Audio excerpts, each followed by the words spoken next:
ఏంటన్నా సడన్ గా ఈ ట్రిప్ ఏంది? రే డోంగ్రే, కొడుకు ఏదైనా అయితే అబ్బకి ఎక్కడో మండుద్రా. అందుకే మనం అసలు ఈ ఊళ్ళో లేవు. చూసావా అందులోనే లైన్ లోకి వచ్చేసాడు. అన్నా చెప్పన్నా. ఓబ్లేస్ ఎక్కడున్నావు? వైజాగ్ లో ఉన్నా అన్న. ఏదైనా పడిపడిందన్నా? నేను ఇప్పుడు ఫోన్ కట్ చేస్తాను. నువ్వు అక్కడ ఉన్న ల్యాండ్ లైన్ నుంచి నాకు ఫోన్ చెయ్యి. ఎందుకన్నా? నువ్వు వైజాగ్ లోనే ఉన్నావా లేదా అని తెలియద్దు. ఇప్పుడే అన్న రేణు కూడా దాటి పెడుతున్నాను. ఎందుకు అబద్ధం చెప్పావు? దొరికిపోయావు. నాకు దీనికి ఏ సంబంధం లేదన్నా. ఆ రాజశేఖరవే బెదవాడిచ్చి బందర్ నుంచి మనుషులు రప్పించి బాబు నెసేలని చూస్తున్నాడు. ఏమన్నావురా? ఈ విషయం మీకు తెలీదా? నా కొడుకు ఒంటి మీద చిన్న గీత పడినా సరే తిరుపతిలో ఉన్న రౌడీలందరినీ ముక్కలు ముక్కలుగా నరికి పారేస్తానా? నారా తిరుపతికి.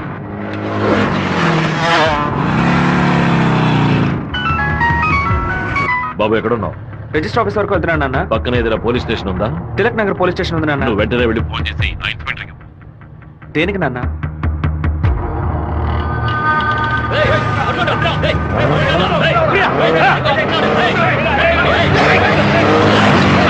మాధవరావు ఎక్కడున్నావు? విషయం ఏంది బావా?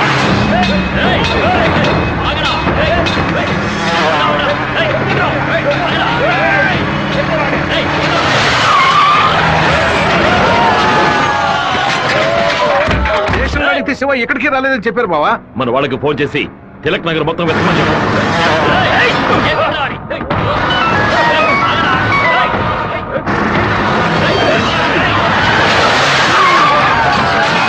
చెప్పండి అన్న. తిరుపతిలో మీ వాళ్ళకి ఫోన్ చేసి అన్ని చోట్ల వెతకమని చెప్పు. పీటర్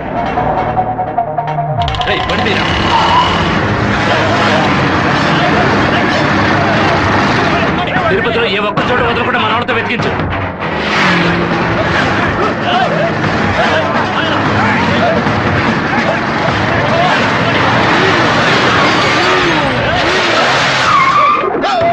వాడికి ఏదైనా అయితే మనల్ని వేసేస్తారు.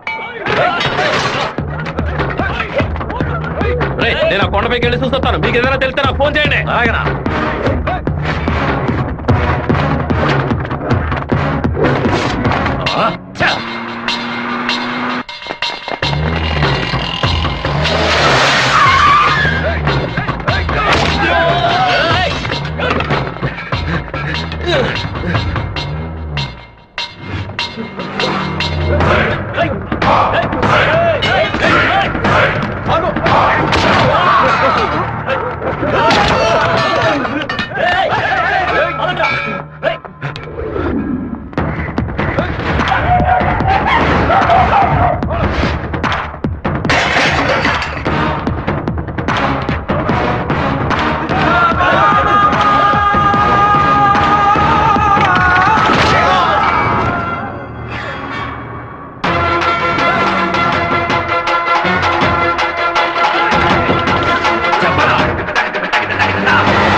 సరేనండి, చెప్పేస్తా. తమ్ముడు, మన అబ్బాయి నరికేసే కదా వచ్చాడు, ఓటం పాలయ్యి రాలేదు కదా. ఏ గొడవలకైతే పోకూడదు అని నా బిడ్డ దూరంగా ఒదిగి ఒదిగి ఉన్నాడు. వాడే కత్తి పట్టుకునేలా చేశారు. ఇలా చూడు ఓబులేసు, రోడ్లో వచ్చేపోయేవాళ్ళందరూ సెల్ తో ఫోటోలు తీశారు. ఈవినింగ్ పేపర్ లో న్యూస్ వచ్చేస్తుంది. ఖచ్చితంగా రిమాండ్ చేసే తీరాలి. కేసు రాసేటప్పుడు పర్సనల్ మోటివ్ వేయలేదు, ఆత్మరక్షణ కోసమే నరికాడని రాయి. మెయిన్ మ్యాటర్ లో నరికినోడే స్వయంగా సరెండర్ అయ్యాడు అని అండర్లైన్ చేసి మరీ రాయి. అప్పుడేనయ్యా బాబుని బెయిల్ మీద విడిపించగలం. ఎంతో చెప్పి చూశానన్నా, 15 రోజులు రిమాండ్ లో ఉంచి తీరాలని ఇన్స్పెక్టర్ అంటున్నాడన్నా. నా మనుషులు 4 లోపల సబ్ జైల్లో ఉన్నారన్నా. బాబుని జాగ్రత్తగా చూసుకుంటారు. అన్నీ నాకు తెలియకుండా దాచిపెట్టేశాను. రాజకీయ నాయకులను నమ్ముకునే మేము పొట్ట కడుపుకుంటున్నాం. నన్ను ఏం చేయమంటావన్నా? క్షమించన్నా. వెళ్ళు వెళ్ళు. ఆ రాజశేఖర్ ఇప్పుడు ఎక్కడ ఉన్నాడు? పార్టీ మీటింగ్ అని హైదరాబాద్ వెళ్ళాడు. చిన్నగా హైదరాబాద్కి పోనిపో. వాడు శాసనసభ నుంచి బయటకు వచ్చేటప్పుడు అక్కడే వాడిని నరికి పారేస్తా. నాన్న మీరేం టెన్షన్ అవ్వకండి. మీరు కంగారు పడితే వాళ్ళు వేసిన ప్లాన్లో సగం గెలిచినట్టే. మీరు ఊరికి బయలుదేరండి. తర్వాత ఏం చేయాలో మెల్లగా ఆలోచించుకోవచ్చు. అయ్యా టైం అయింది, కోర్టుకు తీసుకెళ్ళాలి.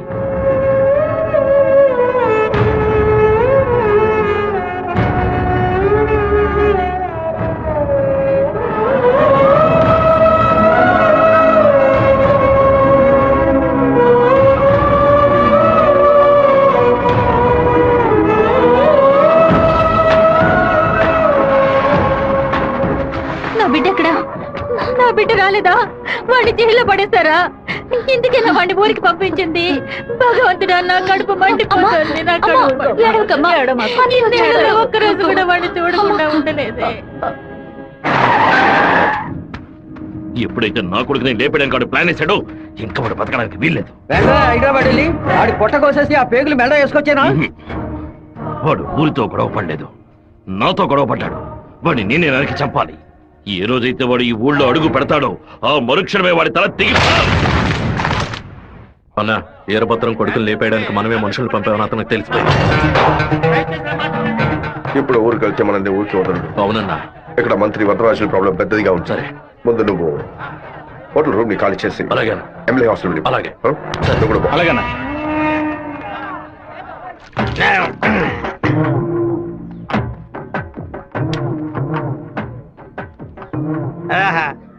తాగి ఉన్నామే, తాగి బండి డ్రైవ్ చేసుకుంటూ పోతే పోలీసు వాళ్ళు లోపల పెడతారు.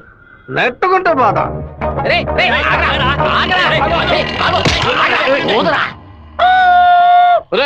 సరిగ్గా ఊదరా. ఇదిగో ఊదుతున్నానయ్యా.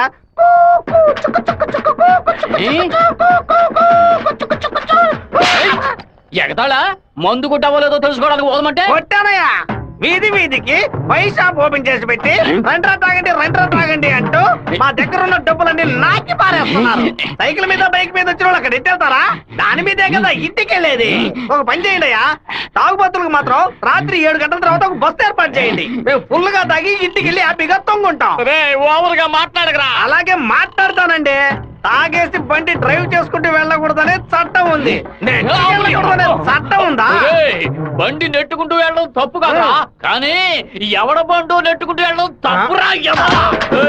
నెట్టుకొచ్చింది మా హెడ్ గారి బండి అయ్యా.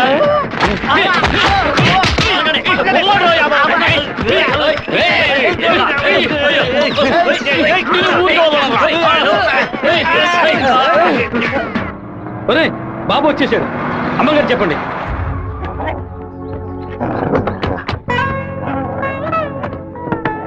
తూర్పు వైపు తిరిగి కూర్చోండి బాబు.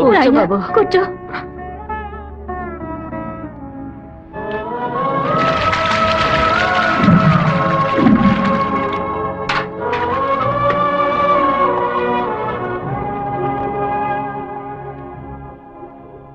అమ్మా ఎందుకు ఇలా డల్ గా ఉన్నారు? నేను రావడం మీకు ఇష్టం లేదా ఏంటి? నువ్వు వచ్చిన సంతోషంలోనే అమ్మకు నోట మాట రావడం లేదన్నయ్య. నీకు నా మీద అంత ప్రేమ అమ్మా? ఏంట్రా గబుక్కుని అలా అడిగేశావు? మరేంటమ్మా ఇన్ని నీళ్లు నా తల మీద పోసావే, చూసుకోవడానికి ఒక తుండుకుంటైనా ఇచ్చావా? దీనికి ఏం తక్కువ లేదు. ఉండు, తల తుడుస్తాను. లక్ష్మి, లోపలికి వెళ్ళి అటెండెన్స్ చేసి గిఫ్ట్ ఇచ్చేసి వెంటనే వచ్చేయాలి. మరైతే నువ్వు రావా? నీ ఫ్రెండ్ పెళ్లికి నన్ను చేంజ్ చేయమంటావు? నేను ఒంటరిగా వెళ్ళానని నాన్నకి తెలిసిందో నేను చెదకబాతారు. రా అన్నయ్య. అమ్మ వాళ్ళు రాలేదా? నువ్వు ఎప్పుడు ఊరెళ్తున్నావే? ఇంకా 2 రోజుల్లో సెమిస్టర్ ఎగ్జామ్స్ మొదలవుతాయి. రేపు ఉదయమే నేను తిరుపతికి బయలుదేరుతాను. రండి బాబు. రండి బాబు, కూర్చోండి. రామ్మా, కూర్చోండి. అన్నయ్య, ఆ ఎల్లో ఓణి అమ్మాయి ఎలా ఉంది? చండాలంగా ఉంది. మ్యాటర్ ఏంటి? ఆ బ్లూ ఓణి నీకేమైనా పిచ్చి పట్టిందా? అది కాదు, ఇక్కడున్న అమ్మాయిలందరూ మన క్యాస్ట్ వాళ్లే తెలుసా? వీళ్లలో ఒక్కనే నువ్వు సెలెక్ట్ చేసుకున్నావు అనుకో, నేను అది వెళ్ళి అమ్మ చెవిలో ఊదుతాను, అమ్మ నాన్న చెవిలో ఊదుతుంది, ఆ తర్వాత నీ పెళ్లిలో నాదస్వరం ఊదుతారు. ఎందుకంత కక్ష? 25 ఏళ్ల వయసులో పెళ్లి చేసుకుంటే అది సూసైడ్, 28లో చేసుకుంటే అది అటెంప్ట్ మర్డర్, 30లో చేసుకుంటే అది మర్డర్, 24 ఏట చేసుకుంటే బావిలో దూకినట్టు, 23 విషం తాగినట్టు, 22 ఊరేసుకున్నట్టు. మరి ప్రేమించి పెళ్లి చేసుకుంటే స్వర్గం, హౌస్ అరెస్ట్, జీవిత ఖైదు.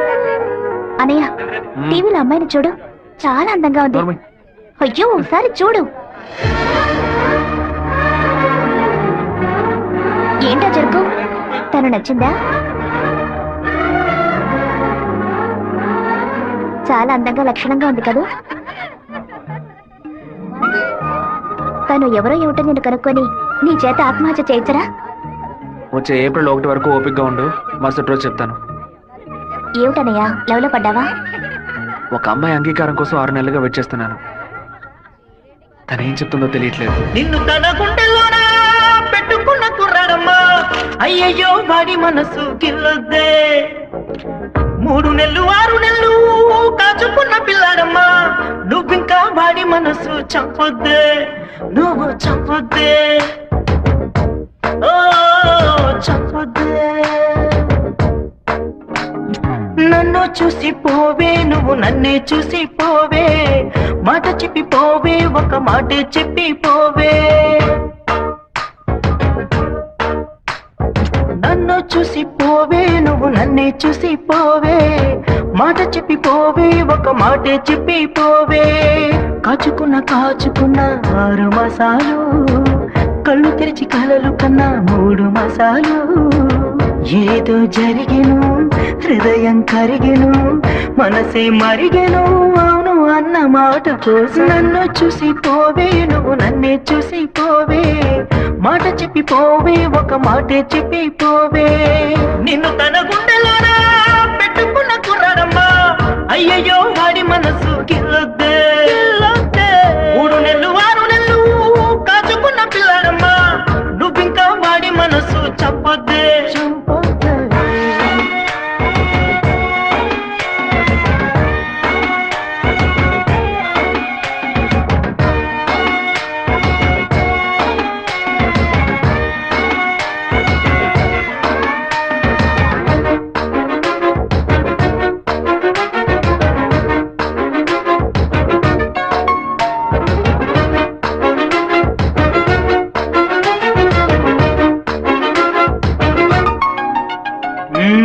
చిన్ననాటి స్నేహం ఇది, తీరిపోని దాహం ఇది, నా మనసు తాకింది ఆనాడు ఆనాడు. రోజుగంట కొట్టింది, గుండె తలుపు తట్టింది, ప్రేమ ఏదో పుట్టింది ఈనాడు ఈనాడు.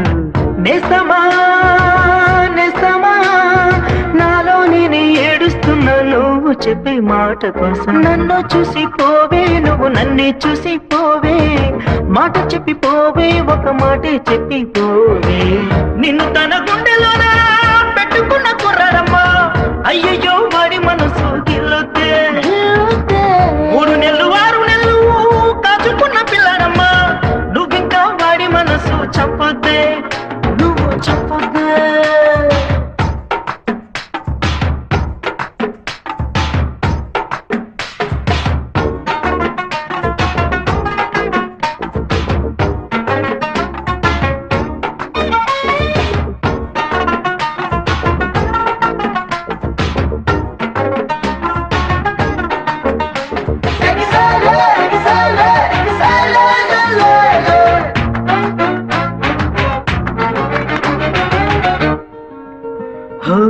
వెయ్యి కళ్ళతోటి ఇలా వేచి వేచి నీ కోసం, వెళపాల లేకుండా చూసానే చూసానే. కత్తికర్ర వదిలేసి మెత్తనైన హృదయంతో రేయి పగులు తిరిగానే, వెనకాలే నీ వెనకాలే. కొత్తగా కొత్తగా మారానే తీరానే, నువ్వంటే ప్రేమేలే. నన్ను చూసి పోవే, నువ్వు నన్నే చూసి పోవే, మాట చెప్పి పోవే, ఒక మాటే చెప్పి పోవే. నిన్ను తన గుండెలోనా పెట్టుకున్న కుర్రాడమ్మా, అయ్యయ్యో వాడి మనసు గిల్లొద్దే. 3 నెలలు 6 నెలలు కాచుకున్న పిల్లాడమ్మా, నువ్వింకా వాడి మనసు చంపొద్దే, నువ్వు చంపొద్దే. ఏంటయ్య గారు, తహసీల్దార్ గారు పోలీసులు వచ్చారు. గ్రౌండ్ సెంటర్ లో మార్క్ అయ్యండి.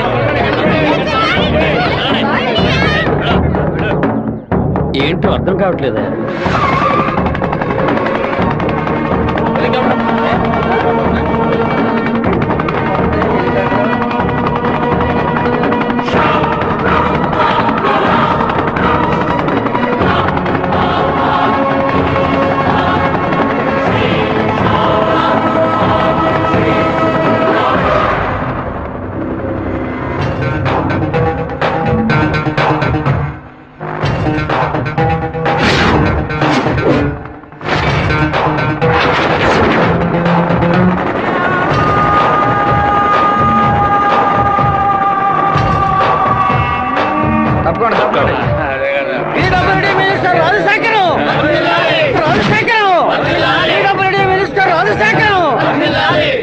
ఏంటయ్యా ఆశ్చర్యంగా ఉందా? బానిసగా నీ ముందు నుంచిన వాడు ఎలా మంత్రి అయ్యాడనుకుంటున్నావా? మంత్రి వరదరాజుని డిస్మిస్ చేసినందువల్ల ఆ పదవికి అదే జాతి వాడు మినిస్టర్ అవ్వాలని సీఎం డిసైడ్ చేశారు. టోటల్ ఆంధ్రాలో ఎక్కువ మెజారిటీతో గెలిచిన నన్ను మినిస్టర్ని చేశారు. రాజ్భవన్ లో పదవి ప్రమాణం చేసిన తర్వాత ఆశీర్వాదం తీసుకోవడానికి సీఎం ఇంటికి కూడా వెళ్ళలేదు. ఫ్లైట్ పట్టుకుని రేణిగుంట ఎయిర్పోర్ట్ లో దిగి స్ట్రైట్ గా నీ ఇంటి ముందే హెలికాప్టర్ లో దిగాడ్రా. ఎందుకో తెలుసా? ఆ రోజు అంతమంది ముందు ఆ ఎమ్మెల్యే అని కూడా చూడకుండా నా చెంప మీద కొట్టావు కదా, ఆ అవమానాన్ని తుడిచి పారేయడానికి. బాబు ఇదిగో పప్పుల్లో కింగ్ పిస్తా, పదవుల్లో కింగ్ మంత్రిరా. ఆ పదవితో నిన్న ఒక ఆట ఆడిచిపోతే నా పేరు రాజశేఖర్ కాదు. ఆ రోజు 120 ఎకరాలు కొనేందుకు చింతలేసావు కదా, ఇంకా 6 నెలల్లో ఆంధ్రాలో 1200 ఎకరాలు కొని చూపిస్తాను. ఏం పీక్కుతావు? మొన్న ఏమాటాడావు? నేను ఒక్క జిల్లాకు ఎమ్మెల్యేగా ఉన్నందుకు 15 రోజులు రిజైన్ చేయకపోతే నన్ను లేపేస్తానన్నావు కదా. ఈ రోజు ఆంధ్రాలో ఉన్న అన్ని జిల్లాలకు నేను మంత్రినిరా. ఏం చెయ్యగలవయ్యా? ఏం పీక్కలవయ్యా నువ్వు? ఆ రోజు అందరి ముందు నన్ను కొట్టినందుకు నిన్ను నేను కొడతాను. అది మాత్రమే కాదు, నీ తలకాయ తెగ నరుకుతాను. మినిస్టర్ రాజశేఖరం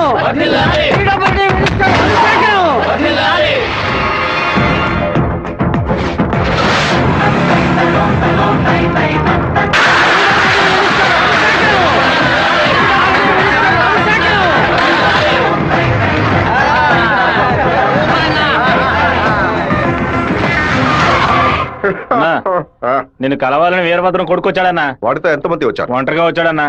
రానివ్వు.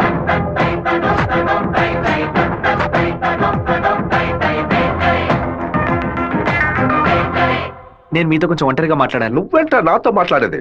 ఏదైనా అందరి ముందు చెప్పు. నేను ఒంటరిగా వచ్చాను, భయం లేకుండా. మీకెందుకు భయం? ఎవరికైనా భయం?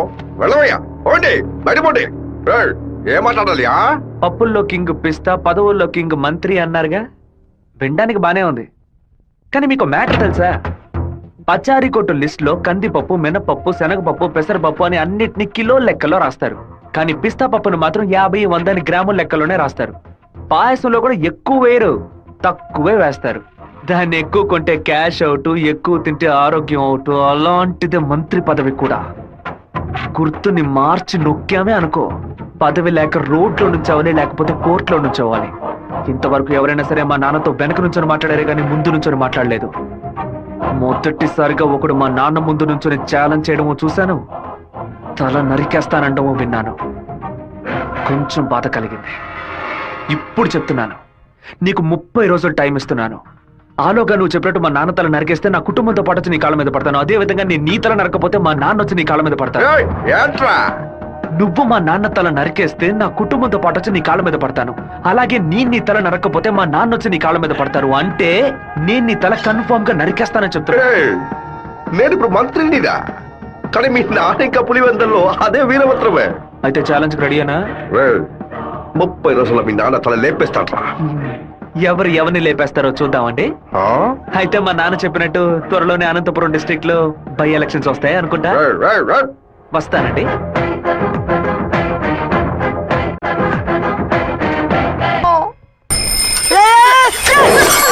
கோச்சுக்காதீங்க. ஹேண்ட்பேர் பெண்டா இருந்துச்சு, அதான் இடிச்சு போட்டேன். ஆன் பாரு பெண்டா.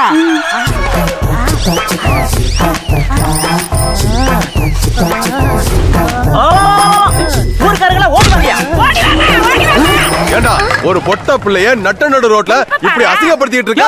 அந்த புள்ள அங்கிட்டு நிக்குது, நான் இங்கிட்டு நின்னு சைக்கிளுக்கு பெண்டு தானே எடுத்தேன். காலி பைய மாதிரி இந்த புள்ள கைய புடிச்சு இப்படி இழுத்தனா, இல்ல பொறுக்கி பைய மாதிரி இந்த புள்ள இடுப்ப புடிச்சு இப்படி கிள்ளனா, இல்ல முள்ள மாதிரி பைய மாதிரி இந்த புள்ளைய புடிச்சு காம குடிற மாதிரி பக்குவமா பாய விரிச்சு அதுல படுக்க வச்சு இவன் மேல பாய பார்த்தனா. எல்லாரும் தானே பாத்துட்டு இருந்தீங்க, நான் என்ன புதுசா ரியாக்ட் பண்றது? எதுவுமே பண்ணலன்னு சொல்லிட்டு எங்க கண்ணு முன்னாடியே எல்லாத்தையும் பண்ணிட்டியடா. இந்த ஓவராத்தையும் போய்த்தமோ. எப்படா தப்பிக்கிறது? ஐடியா, இது இரும்பு செயின் இல்லடி, இரும்பு கோட்டை. எல்லாரும் உட்காருங்க. பயப்படுவாங்கன்னு பார்த்தா எல்லாரும் செட்டில் ஆகுறாங்க. இப்படி எல்லாம் ஆகணும் தெரிஞ்சுதான் நாங்க வரும்போதே பிக்கப் பண்ணிட்டு வந்தோம். என்னத்தடா? கருங்கல்லதா. கராத்தா கும்கும்மே கருங்கல்ல கண்டா பயந்து ஓடிரு. இந்த கணேசி என்ன பண்ணுவே? அண்ணே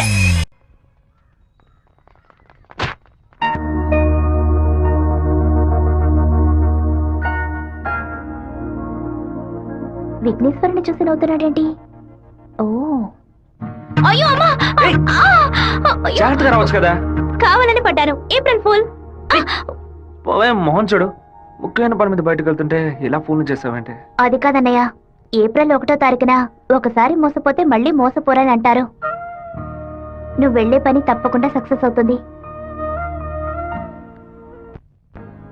అన్నయ్య, ఆల్ ద బెస్ట్. రే చిట్టి, అన్నయ్య వదిన చూడడానికి వెళ్తున్నాను. వదిన ఓకే చెప్పాలని మీ బాస్ భైరవుని కోరుకో. ఆ? ఏంటో చూస్తున్నావు, నీకు త్వరలో పెళ్లి చేస్తానులే. ఆ? ఏంటి బాబు నువ్వు దీనికి నీకేనయ్యా ఎవరు పిల్లనివ్వరు? కానీ మన చిట్టిగాడు పులివెందల్లో సూపర్ ఫిగర్స్ సెట్ చేసి పెట్టుకున్నాడు. ఏమంటున్నావు సత్తిగా? ఏమయ్యా, గేటు తెరిచి ఉంచితే ఏదో ఫిగర్ తీసుకొని చెరువు కట్టి వెళ్ళిపోతోందయ్యా. ఏదో ఒక రోజు స్పాట్ లో ఫిగర్ తో నాకు దొరకాలి. ఆ రోజు నేను కొట్టే కొట్టుడికి నువ్వు దిక్కుతోతగా అటు ఇటు పరిగెత్తుతావు, చూస్తూ ఉండు. దీనికి అంత అర్థం అవుతుందయ్యా. రారా శివా, ఏంటి సడన్ గా ఇలా వచ్చావు? రాధికని మీటే మాట్లాడాలి, అందుకే. ఎగ్జామ్స్ పూర్తయి కాలేజీకి సెలవులు ఇచ్చి వారమైంది కదరా. చెప్పు శివ. హలో జయంతి, ఎక్కడున్నావు? మా ఊర్లో ఉన్నాను. రాధిక? చెప్పు జయంతి. తిరుపతి నుంచి శివ ఫోన్ చేశాడు. నిన్ను చూడడానికి మన ఊరికి వస్తున్నాడంట. నువ్వు పెద్ద బ్రిలియంట్ అని ఫీలింగా? ఇలా తప్పించుకుంటే ప్రాబ్లం సాల్వ్ అవుతుందా? కొంచెం సైలెంట్ గా ఉంటావా? రాక సస్తానా?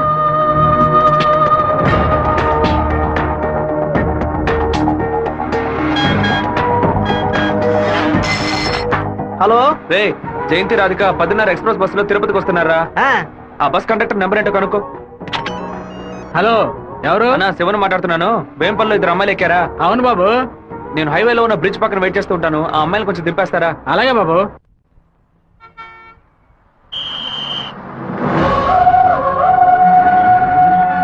అమ్మా, శివగారు మీకోసం చాలాసేపటి నుంచి ఎదురు చూస్తున్నారమ్మా, కొంచెం దిగండి అమ్మా.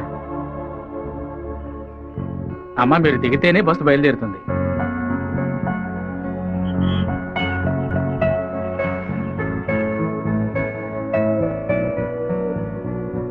నిన్ను కంపల్ చేసి రప్పించినందుకు సారీ. ఎప్పుడు నన్ను చూడకూడదని తిరుపతికి బయలుదేరావో అప్పుడే నువ్వు చాలా కన్ఫ్యూజన్ లో ఉన్నావని అర్థమైంది. ఏదైనా సరే నీ మనసులో ఉంది చెప్పు రాధిక. ఇంకో 6 నెలల తర్వాత రా అని చెప్పినా పర్వాలేదు, నేను వెయిట్ చేయడానికి సిద్ధంగా ఉన్నాను. ఎప్పుడైతే నువ్వు నా కోసం దెబ్బలు తిన్నావో అప్పుడు నాలో ఏర్పడిన గిల్టీ ఫీలింగ్ వల్ల నీ మీద ప్రేమ పుట్టింది. ఆ ప్రేమ నా మనసు నిండా నిండిపోయింది. కానీ ఆ రోజు కాలేజీలో జరిగిన గొడవలో నువ్వు వాళ్ళని కొట్టిన ప్రతి ఒక్క దెబ్బ నా మనసుని గాయపరిచింది. మీ నాన్న అంతమందిని వేసుకుని కత్తిలతో రావడం చూసి నేను భయపడిపోయాను. నువ్వు నలుగురిని నరికేసి జైలుకి పోయిన విషయాన్ని ఎప్పుడైతే నేను పేపర్లో చూశానో తల మీద పిడుగు పడినట్టయింది. నాలోని ప్రేమని దాచుకోలేక మర్చిపోలేక నాలోనే ఉంచుకుని బతుకుతున్నాను. నువ్వు చెప్పేది చాలా తమాషాగా ఉంది. నేను ఏ గొడవకి వెళ్ళకూడదని నన్ను మా నాన్న తిరుపతికి పంపించారు. కానీ ఆ రోజు కాలేజీలో ప్రొఫెసర్ అవమానిస్తుంటే చూస్తూ ఊరుకోలేకపోయాను. ప్రపంచంలోనే దారుణమైన విషయం ఒక వ్యక్తి తన భార్య ముందు అవమానపడ్డమే. అందుకే ఎదిరించాను. తిరుపతిలో నేను 4గురిని నరకపోతే ఆ 4గురు కలిసి నన్ను నరికేసేవాళ్ళు. ఓ చిన్న పిల్లి కూడా దానికి ఏదైనా సమస్య వస్తే ఎదిరిస్తుంది. నా ప్రాణాన్ని కాపాడుకోవాలని ఆశ నాకుండదా? ఈ వివరాలన్నీ మా అమ్మతో నేను చెప్పలేను. దానికి నన్నేం చేయమంటావు? నువ్వు మంచివాడివే, కానీ నువ్వు ఉండే చోటే మంచిది కాదు. అర్థం కాలేదే. అన్నిటినీ వదిలేసి వచ్చాయి. నేను నిన్ను అన్నిటినీ అంటే మా అమ్మ నాన్నలనా, నా తోడబుట్టిన చెల్లెలనా, సొంత వాళ్ళనా, బంధువులందరినీనా, పుట్టి పెరిగిన ఊరునా, లేకపోతే కొలిచే కులదైవాన్నా? ఎవరిని వదిలి రమ్మంటావు? అది కాదు మీ నాన్న. మా నాన్న గురించి ఏమైనా మాట్లాడావో? ఆయన గురించి నీకేమైనా తెలుసా? జాతరలో మందు కొట్టి గొడవ పడి పచారీ కొట్లో వాదించుకొని టీ కొట్లో కొట్టుకొని చెరువు గట్టిన మర్డర్ అయి పోలీసులు 6 నెలలు ఎంక్వైరీ చేసి 2 ఏళ్ల తర్వాత కోర్టు తీర్పిస్తే 5 ఏళ్లు జైల్లోకి వెళ్ళి కూర్చుంటారు. వాళ్ళ కుటుంబం నడి రోడ్డున పడుతుంది. కానీ ఎప్పుడు గొడవ అవుతుందో అప్పుడే వాళ్ళని పిలిచి ఎంక్వైరీ చేసి 2 పీకి వాళ్ళిద్దరిని కలిపి బుద్ధిగా ఉండండి అని చెప్పి ఆ 2 కుటుంబాన్ని ఏ ప్రతిఫలం ఆశించకుండా కాపాడేవారనే మా నాన్న. చేత కట్టిపట్టిన ప్రతివాడు చెడ్డవాడంటే వీరభద్రస్వామి, ఛత్రపతి శివాజీ, కృష్ణదేవరాయలు, ప్రతాపరుద్రుడు వీళ్ళందరూ చెడ్డవాళ్ళ? కోపిష్టి కత్తి పడితేనే అది తప్పు, కాపలవాడు పడితే తప్పు కాదు. ప్రేమ కోసం ఏదేదో వదిలేసి రమ్మంటారు. కన్న తల్లిదండ్రులను వదిలేసి రమ్మన్న మొదట అమ్మాయివి నువ్వేనే. ఒకే గూట్లో ఉంటేనే అది కుటుంబం, 2 విడిగా ఉంటే అది నరకంతో సమానం. నీకు మీ అమ్మ ఎంత ముఖ్యమో నాకు మా నాన్న అంతకంటే ముఖ్యం. నిన్ను ప్రేమించిన పాపానికి ఏం చేయకుండా వెళ్ళిపోతున్నాను. ఇదే మాట ఇంకెవరైనా అనుంటే అక్కడే నరికి పాతేసేవాడిని. నన్ను అవాయిడ్ చేయడానికి నువ్వు వేరే ఏ కారణం చెప్పినా జీవితాంతం నిన్ను తలుచుకుంటూ ఉండిపోయేవాడిని. కానీ ఎప్పుడు మా నాన్ననో కారణంగా చెప్పావు, ఈ క్షణం నుంచి నేను మర్చిపోతున్నానే.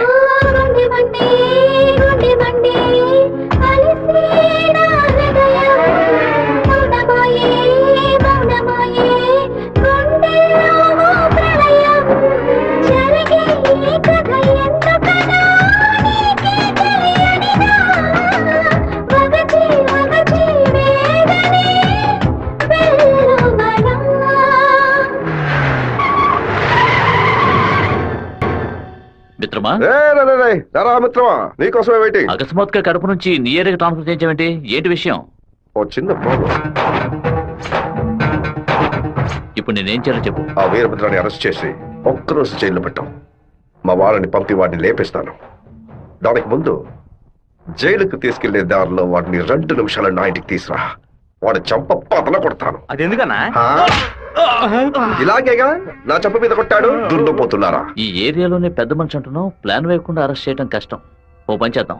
బెజవాడ మెయిన్ బజార్ లో ఉన్న ఒక కొట్లో 100 రూపాయల దొంగ నోటు మారుస్తూ మనవాడు కూడా అరెస్ట్ అయ్యాడు. వాడు అనంతపురంలో ఉన్న ఒకటి పేరు చెప్పాడు. వాడి దగ్గర 10,000 రూపాయల దొంగ నోట్లున్నాయి. ఇప్పుడు కేసు నా దగ్గరకు వచ్చింది. నేను వాడిని ఓ 4 పీకులు పీకితే వాడు అనంతపురంలో ఉన్న వీరభద్రుడే ఈ దొంగ నోట్లకి హోల్సేల్ డీలర్ అని ఓ స్టేట్మెంట్ ఇస్తాడు. వాళ్ళ ఇంట్లో 4 లక్షల దొంగ నోట్లు పట్టుకుంటాం. నీ ప్లాన్ ని తీసుకెళ్లి చెరువులో పడే. దుండపోతా 4 లక్షల దొంగ నోట్ల ఆడిట్లో ఎలా ఉంటాను? అందుకు నువ్వున్నావు కదా. నువ్వు మంత్రివి, నీ చుట్టూ ఇంత బలగం ఉంది, ఇంత చిన్న పని కూడా నువ్వు చేయలేవా? బ్యాట్ లేకుండా సిక్సర్ కొట్టావు కదరా, జీనియస్ రా నువ్వు. ఎవరి కొమ్మని నరికేసింది? తెలియదు బాబు. తీసి పక్కనేయండి. చెప్పండి మన అన్న. ఇంటికి సెర్చ్ వారెంట్ తో పాటు డిఎస్పీ ఆఫీస్ నుంచి ఒక పెద్ద టీం వస్తోంది. విషయం ఏమిటో నాకు కూడా తెలియదు. ఇదంతా రాజశేఖర్ గడి పనే. పదవి చేతిలో ఉంది కదా అని పగ సాధిస్తున్నాడు. ఇది నరికినట్లేదు, విరగొట్టినట్టుంది. అవునరా మామా. శివ అటు చూడు.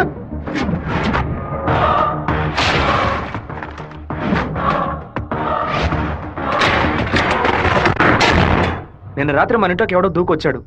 వచ్చినాడు దేన్ని తీసుకెళ్లేదు. అయితే ఖచ్చితంగా ఏదో పెట్టే వెళ్ళుంటాడు. అన్ని చోట్ల వెతకడానికి 1 అరగంట అవుతుంది. అలాగా పోలీసులు వచ్చేస్తారు. మీరు ఇంటి బయట తాళం వేసి రైస్ మిల్కి వెళ్ళి 1 అరగంట తర్వాత రండి నాన్న. సరే.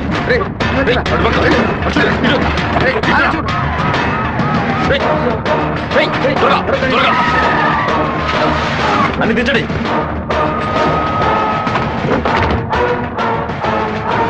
ముసల్దానా, ఏంటి ఇల్లు తాళం వేసింది? అమ్మగారు గుడికి వెళ్ళారు, అయ్యగారు రైస్ మిల్కి వెళ్ళారు. ఉండండి, ఫోన్ చేసి రమ్మంటాను. ఆ తిళ్ళని చూసారా? చూసాను. లోపల చూసారా? లేదురా. ఏంటి సార్, పెద్ద టీంతో వచ్చారు? ఆ పచ్చ చూస్తాను.